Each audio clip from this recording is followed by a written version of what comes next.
कर्म ही है जो इंसान को महान और दुष्ट बनाते हैं।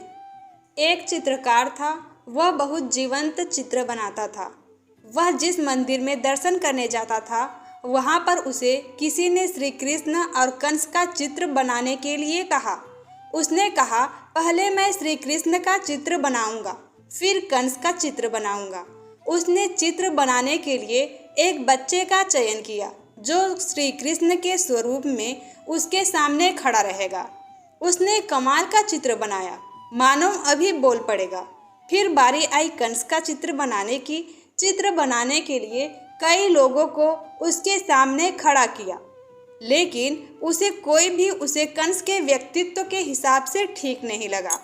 कुछ दिन बाद चित्रकार की नौकरी विदेश में लग गई और वह बाहर चला गया और वह चित्र अधूरा रह गया। बहुत सालों बाद वह फिर मंदिर में आया। उसने उस चित्र के बारे में मंदिर प्रबंधन से पूछा। उन्होंने कहा कि अभी भी स्टोर रूम आधी बना हुआ पेंटिंग पड़ी हुई है। अब आप वापस आए हैं तो उस पेंटिंग को पूरा कर दीजिए। समस्या फिर वही थी, कंस के रूप में किसे सामने खड़ा किया जाए। संयोगवश उस समय एक जेलर मंदिर में माथा टेकने आया हुआ था। उसने आधी बनी हुई पेंटिंग को देखी तो मंत्रमुग्ध हो गया। उसे जब आधी बनी पेंटिंग का कारण पता चला, उसने चित्रकार से कहा, आप मेरे साथ जेल में चलिए, शायद वहां आपको कंस के व्यक्तित्व के हिसाब से कोई व्यक्ति जज जाए। चित्रकार को कैदियों में से एक व्यक्ति उस पेंटिंग के हिसाब से ठीक लगा। उसने पूछा, क्या तुम कंस के जैसे कपड़े पहनकर इस चित्रकार की पेंटिंग बनाने में मदद कर सकते हो? उसने हाँ कर दी। अगले दिन चित्रकार ने पेंटिंग बनानी शुरू की और क्या कमाल की चित्र बनाया। हर कोई देखकर वाह वाह करता रहा। वह पेंटिंग एकदम जीवंत लग रही थी, लेकिन वह जब कैदी को पेंटिंग दिखाई गई तो वह फूट फूट कर रो पड़ा।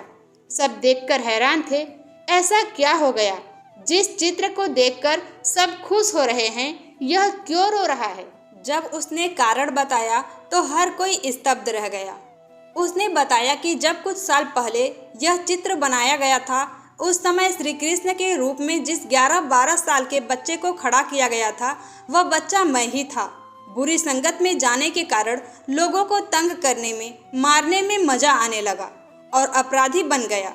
यह मेरे बुरे कर्म ही थे जिसने मुझे कंस जैसा क्रूर बना दिया।